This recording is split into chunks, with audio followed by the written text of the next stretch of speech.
Hello, everyone, and welcome to our episode today of Good Morning World. And for this episode, it's going to be pretty interesting because this is going to be going about the question of where's the money? Or as Tom Cruise would say, show me the money.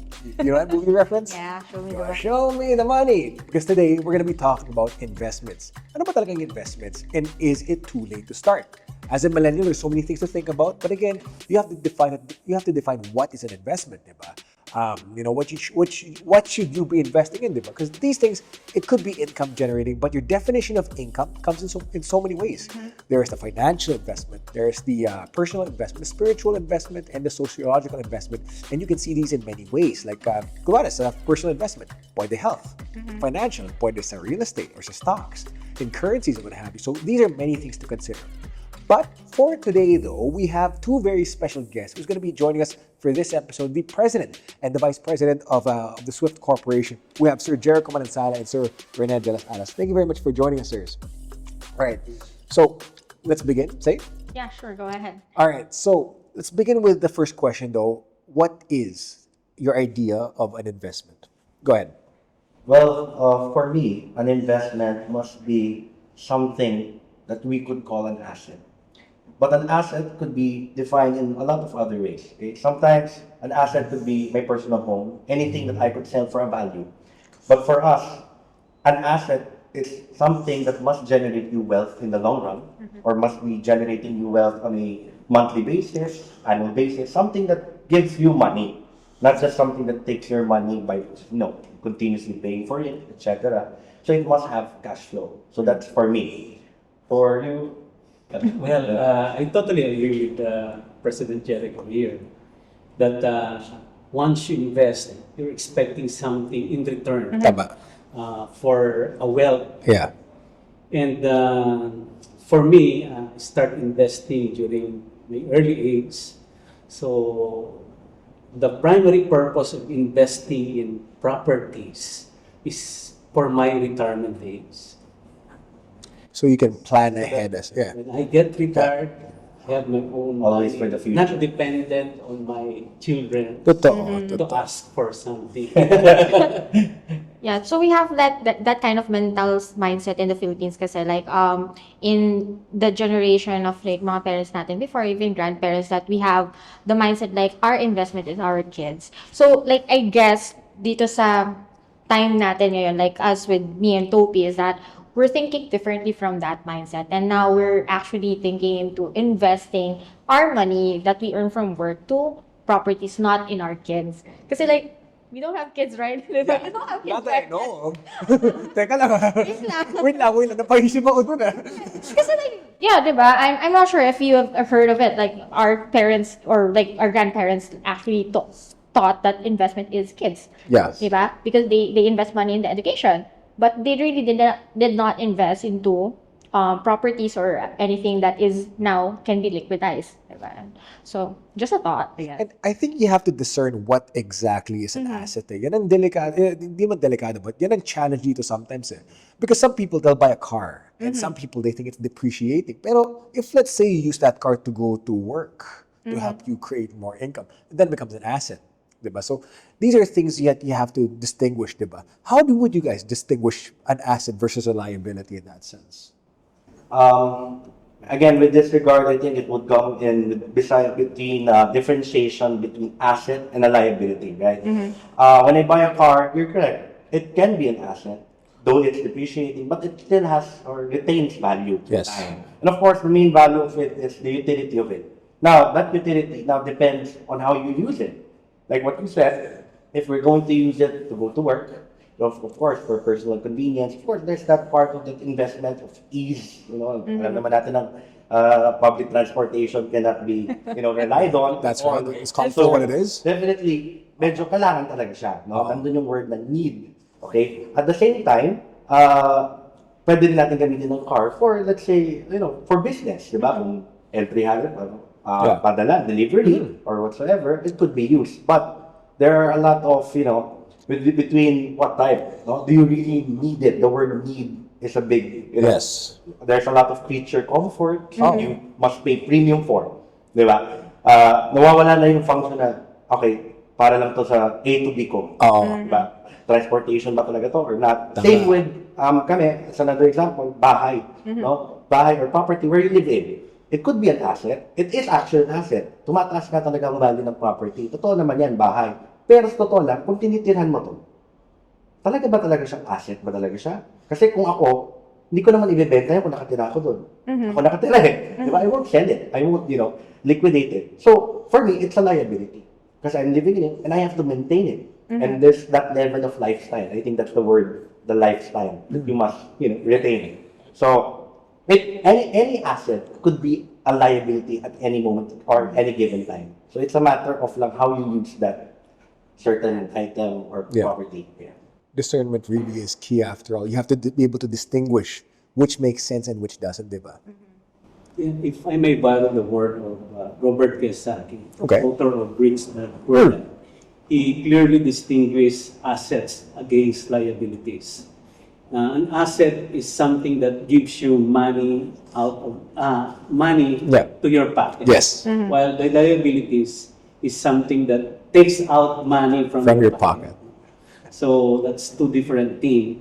Where Easiest an way to- investment But gives you an money. asset that gives you money in. So that's a good way to put it, right? But that's the thing with investments is you have to be able to distinguish and you have to establish the need. And if it makes sense, it makes sense. But if it doesn't, you got to think twice. But in the idea of investments, though, how do you know when an investment isn't working out well for you?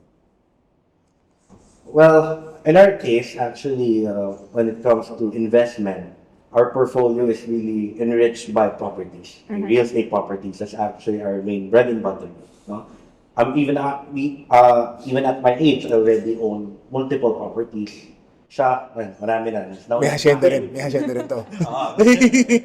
May farm din ba to? Medyo malayo ko sa age.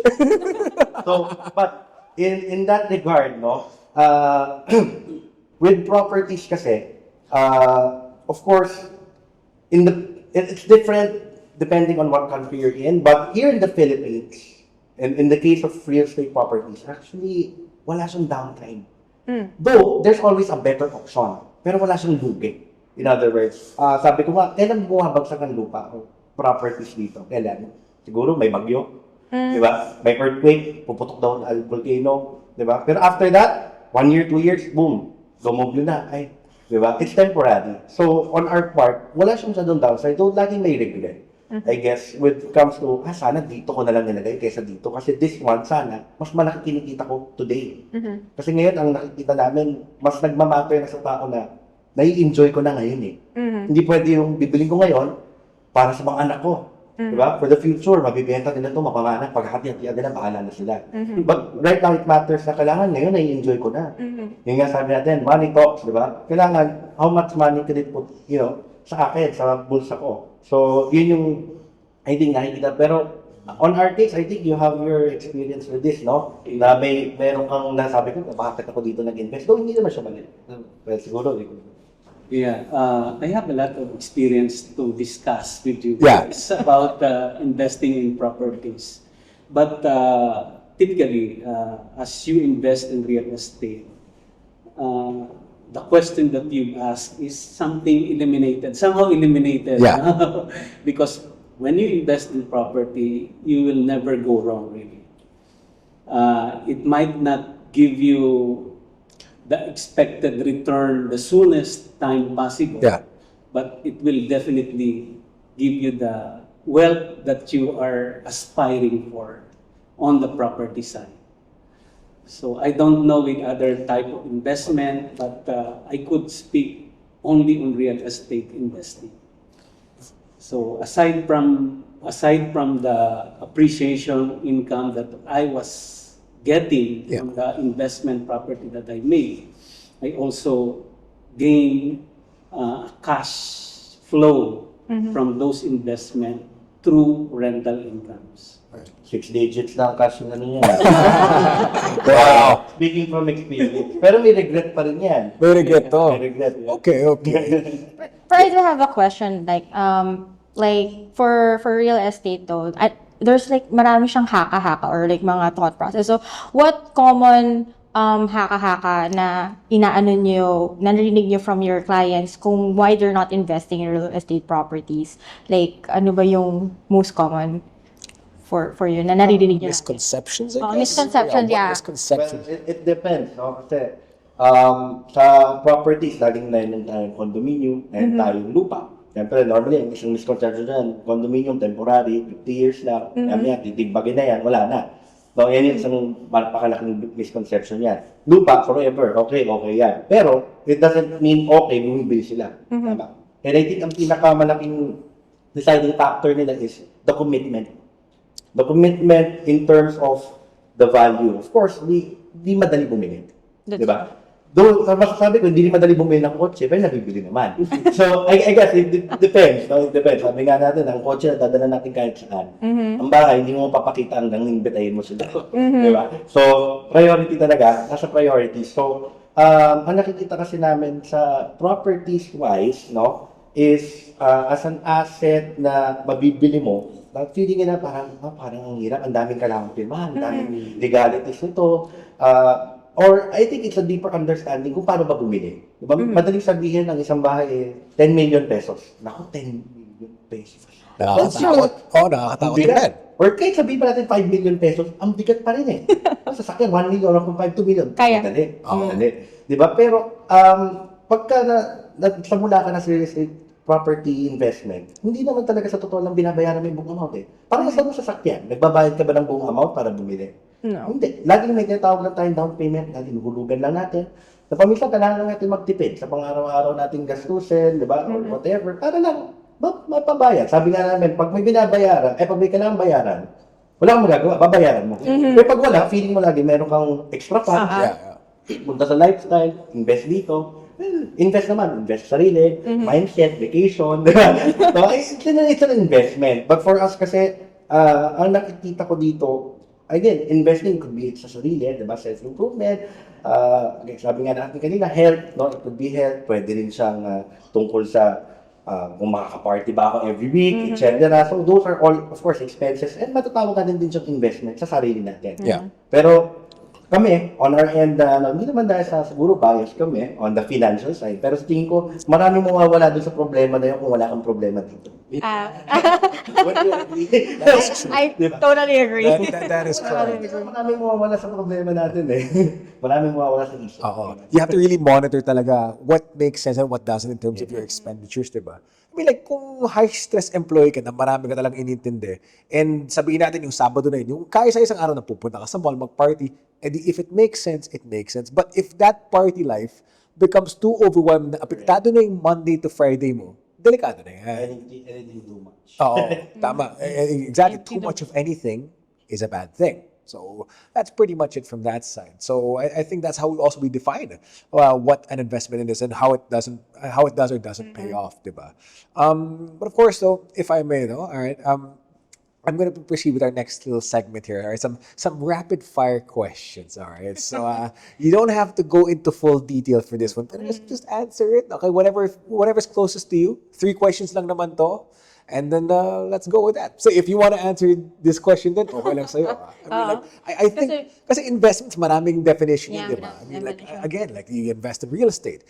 You can also invest in your health. Mag-diet ka lang, that's already a win. You know? I remember many years ago, I invested in my health by starting to run. So I lost 2 sizes. Well, That is limpid to. So, you should have investment seen yan. yung photo talaga Ikaw, nito. nakita It's a niya ako dati very- nung kilala niya ako nung slim fit talaga to Yeah. dati. So, That's so- a great investment. So again, the definition of investment has so many interpretations, and so this is what I want to hear now. Of course, from this point in time, though, let's proceed with our rapid fire questions. So first of all, first question: what investment, aside from what we've mentioned here right now, what is there one particular investment you think that's done well for you? Go ahead. Well, for me, really, that gives me a lot of financial freedom, Yeah. flexibility in terms of finances, is real estate investment. Yeah. So I don't have any other investment aside from real estate. I have tried stocks, but It's a different not mentality. really my Oo. forte. Ibang mentality yung stocks, I have to say. Okay, okay. Yeah, well, for me, with my family, I've always been in this industry. When I graduated, I already bought my first one. No, and I made the promise to myself to always keep on buying. Which one? Again, real estate properties. Kasi you can't go wrong. So, maybe I cannot fathom the risk of stocks, of other types of na di ko hawak. With this one kasi, it's something I can touch. No? Like a car, I can touch it. Touch. Diba? Touch, pati ka tirahan. Pero definitely, value-wise, historical-wise, walang talo eh. Doon may laging mas may padalo, na sana dito na lang, Yeah, yeah. mabilis kumakas. Dito na lang, mas maganda pala rental. Sayang. Pero wala naman na sayang. Kasi, end of the day, you have the assets with you. Anytime I have, encounter a problem siguro, same with, again, Rene de las Alas here, no? Sabi ko, tahimik lang yan, pero 6 digits lang monthly yan nila. Pero wala na siyang kailangan. Sabi ko nga, paminsan sa investment, if your money is not working for you, you will die working to have time. Diba sabi nga dyan, annual vacation, wala na, yun ang hahabulin natin lagi. But if you have that peace of mind, that even I'm sleeping, I'm earning money. I don't need to, be awake to actually earn. I think yun na yung peace of mind that everything will align. Well, again, that's for us. Yung financial freedom, yung Financial nahabol freedom. natin. Financial freedom. All right. How about you, say? What's one investment you think has done well for you? Actually, nandun pa rin ako sa point in life to actually think of an investment. Because like I've been working as an employee, diba? And like I have like a lot of problems growing up. So right now, I'm actually looking into real estate also as an investment Yeah. on my part. Kasi like, as of this age, ngayon pa lang ako nag-earn to actually buy my properties. So I mean, I guess it's for some of my friends though, they've already bought their property. So for me, I'm like having this anxiety, like, oh, am I too late to actually invest on something? But like, am I too late to invest on something? Yun yung biggest question eh. Like, very daunting for me to actually invest on things because like, I've already talked to banks, to brokers and something.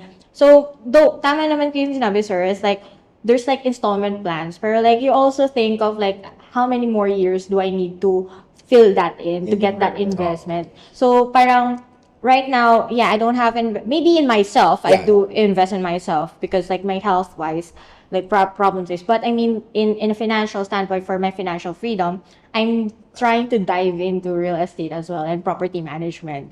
So parang yun din yung nakita. Kasi I've also tried stocks. And like, I don't really understand stocks. Sobrang confusing yun. Parang, Theory. yeah. And it's kind of like have like a lot of math in it involved. And hindi naman ako nagma-math nung college. Like, kaya ako nag-fine arts para hindi ako mag-math. Tapos napasok ako sa stock. So like, okay. But real estate though, I mean, my family did have properties before, but it was mismanaged with the generation, di ba? And like, yung mga sisters ko would like, sayang. Kasi we already had those assets, but it was mismanaged because we don't know where to learn managing this property. So ngayon, like for me, like if we manage to sell more properties in the future, like I'm gonna reinvest that into properties as well. Kasi I think that's a very sustainable investment. It is. And like all in all, though, whenever you look at an investment, I think one of the bigger things you have to consider always is the element of time, right? How well you get your ROI. And this goes for anything, It could be for health, could be for real estate, even for stocks, So the stock market, it could be a little bit confusing to some. And really, it's very confusing when you look at the graphs, when you look at the charts, di ba? Ayoko nang tingnan.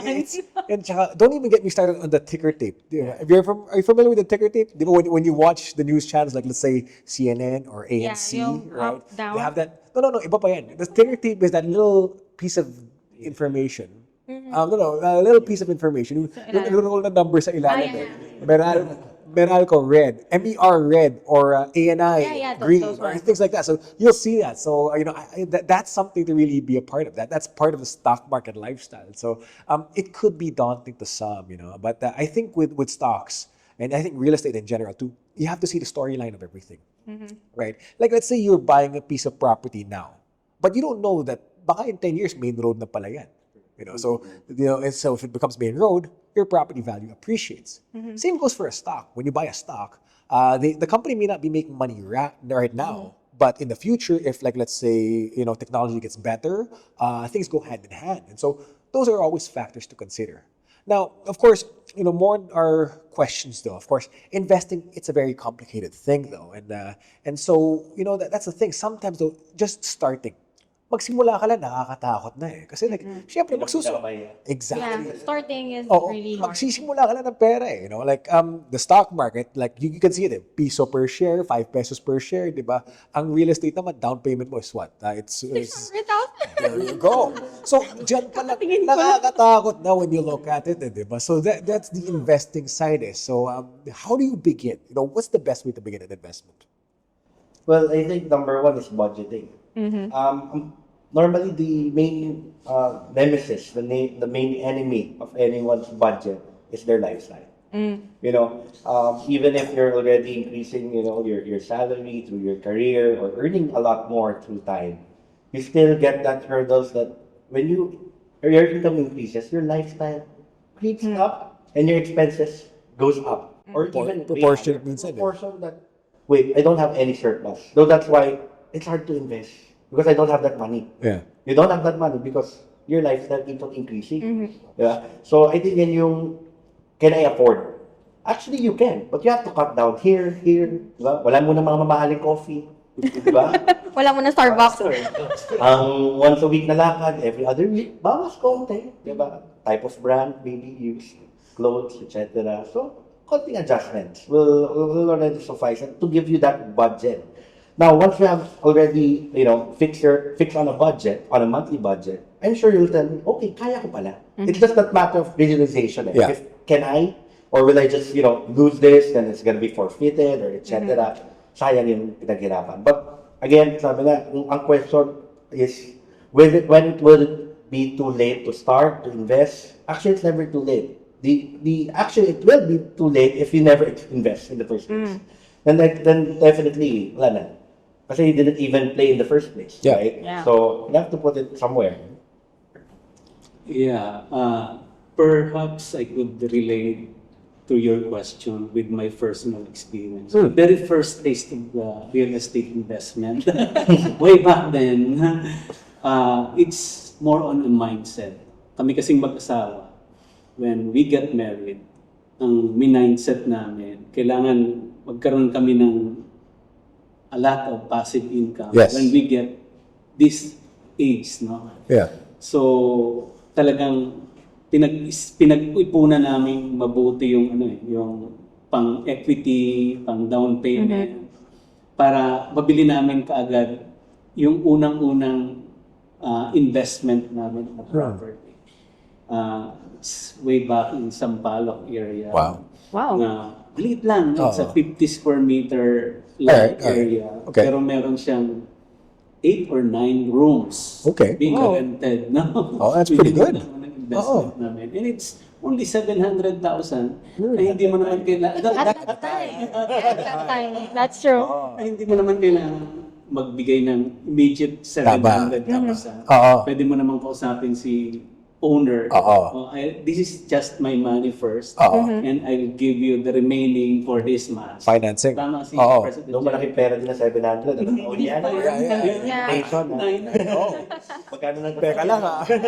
Pero mahal pa rin yun. Press, medyo tahimik yung VP mo. I have a feeling hasyendero to talaga eh. Wouldn't be surprised. But that's just one of the properties that we bought. But Yeah. I could cite a lot of examples. I'm where- sure. When we started that journey in investing in Yeah. properties. I think the reason why they were able to do it, because as a couple or as a family, they were aligned. Yeah. Priorities, they were aligned. Oo. And now I think they're already reaping the rewards. Well, you've been reaping the rewards for the past 30 years already. No? So, ano na sila, tubong lugaw na sila, in other words. So, I think it's the alignment. Siyempre, kung iba rin yung priorities. Tama, Let's say tama. husband and wife na. Oh. Magkaiba ng gusto. Yeah. Gusto ko mag-travel. Twice a year minimum. Oo. I need to spend on that. Diba, if isipin natin yung ganung level natin sa travel, ilipat mo sa property na kailangan ko Yes. Property. spend 300, 400,000 sa travel, that could be easily 300,000. Bilis lang yun. Lalo kung family of four. Oh yeah, definitely. That's true. Definitely. So, imagine, kung itatranslate lang natin, ngayon muna ito. Start lang, yung sa mula. Tapos matutuwa ka rin eh. Tutuwa ka, may katanong ko, magkano na ngayon? Talaga? Diba? Pero, paano kung magkakaroon na if you never start? So it's all about starting kahit pa 50 plus years old ka na, ngayon ka pala mag-start. 40 plus, actually even on my end, no, lahat ng aking kabatch at the age of these almost late 20s, almost 30, majority, wala pa silang Proper. actually never man lang natin right to look for. Wala dun yung mindset. Though they do have nice cars. They do have nice lifestyle. They party weekly. Actually, I won't be able to buy twice a week, I guess, to stress relief, no? Pero, ang nakikita ko kasi, financial freedom, that if I don't work today, I'm okay. I think that's the most expensive feeling kasi it's hard to attain. But, good things come to those who wait, diba? Yeah. And to who work hard for it. That's right. That's right. That's really what you have to consider when you invest. You make time now for tomorrow, diba? You magtanim ka muna, diba? And then unti-unti, it might not make sense right away, but again, good things do take time. Right? I think it's kind of hard on like the generation natin ngayon. Like especially we're in a fast-paced environment that people want to reap rewards Yeah. very quickly. Kaya I think the mindset parang nag-go over siya dun sa Totoo. mind ng tao. Kasi it's like, I see this one, we also have social media that actually affect decision making of Exactly. So social media, like that becomes a big point of comparison sometimes. And- You find yourself comparing yourself to people with different backgrounds, and like you forget who you are in the first place. Diba? Lifestyle. Yeah, that's true. There you go. Lifestyle. So I guess yung lifestyle pala talaga yung kailangan natin Totoo. i-put into perspective for But the upside, though, is that because of social media, because of the benefits of social media, we have access to so much information. We have a podcast like this where people can be a little bit more informed in maybe a more casual way. So they don't really need to be enrolled in a class and sit down. Maybe that's not your thing. But what if it is your thing? What if gusto mo yan? You want to be part of a group where you want to learn how to invest, diba? And butin lang, the School of Elm Tree Academy through the School of Elm Tree Company is there for you. Of course, Sir Jericho, Sir Renan, give us a little bit about that. Give us an overview about the company. What can this do for potential investors? Yeah. So for our company, Swift Elmtree and Company Inc., actually we cater to any real estate needs. Whether you're here to buy, whether you're here to sell, whether you're here looking for someone to manage your property for you. We are a one-stop shop. We actually offer that for clients, but we also offer to business, B2Bs. Let's say you have a small lot, you want to build a house, then resell it. Just a builder, just one at a time, we could actually help you do that. No? It's not just a matter na naghahanap ako ng property, nagbebenta kami, that's it. So we are a one-stop shop talaga from the start of the transaction till the end. We will help you. So I think that's what makes us unique as a company. With the properties that we do offer, again, we actually handpick these investments, these properties that maximizes cash flow. So it's perfect in today's market when people are looking for that type of property. That number one, pwede nilang pagyabang. Status quo pa rin yan. naman. Kailangan- May rest house sa Pwede pagyabang. But at the same time, it's not, getting money from your wallet dahil pinagayabang mo. No, it's actually earning you money. So we have a lot of investment options. We have a lot of projects that offers that. No, that gives you positive cash flow. I think that's the very pinakamahirap hanapin into property investment kasi ang laki ng cash out, laki ng monthly. But the question is, okay, laki ng monthly, but how much din yung pwedeng kitain yung property on a monthly basis? Kung positive naman, kumita ka pa, why not? And the property is yours at the end. So, in our company, we offer those kinds of investment. Though again, hindi ko masasabi in real estate in general that all properties are like that. Actually, majority is not. So, that's why we do not recommend you just buy it. Sabi real estate daw in the best. Bibili ako ng property or sa akin dito. It's not enough. You do your numbers pa rin. You do your finances. You know your budget, Of course, if okay na say negative ng konti dahil lang gusto mo talaga dun sa location na yun, it's fine. But there's that threshold na up to dito lang na negative kasi what if something happens to you? Your income magkaroon ng putol. It's hard, di ba? Mas mag-end up, napaso ako. Di ba? So, yun lang. So, with this one, at least, we could do, depending on your capacity to pay on a monthly basis, what risk, are you willing to accept? And right now, post-pandemic wise, post-COVID, tanggapin na natin lahat gusto mag-travel. That's why kami, our projects focuses, either good weather in Tagaytay, mountainous, fresh air, not your four corners of your condo unit. We also offer beach villas, beachfront, natural white sand. Typically, that's like part of everyone's bucket list. One, isang malamig, isang by the beach. Like it's a dream. Yeah. But again, through our company, we could actually, present to you, mali mo, kaya mo pala. No? You just have to save up a little bit. You just have to, konting bawas-bawas lang sa budget dito. Labas sa paglabas, bawas lang. Dito natin ilagay. And again, we could guarantee that these properties are earning more than you have to sell it out on a monthly basis. Isipin niyo yung positive income. Positive income. So that's what we are offering.